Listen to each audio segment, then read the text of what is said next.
आणि ते आता नेंदून झालं माझं, जे राहिलं होतं ते 10 वयाचं. तर ती माझी जी आधीची पराठी नेंदून झालेलं आणि ज्यांना खात मिळालं आणि त्यांना काय म्हणते आपलं फवारा वगैरे देण्यात आला. तर ती पराठी माझी अशी दिसते बघा एकदा. तर थोडंसं आणखी निंदायला लावते मी बायांना. हे बघा, हे बघा, अशी दिसते माझी पराठी. अशी दिसते.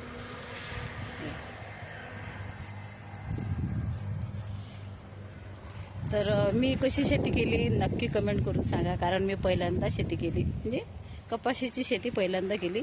नाहीतर मी सहसा सोयाबीन टाकत असते.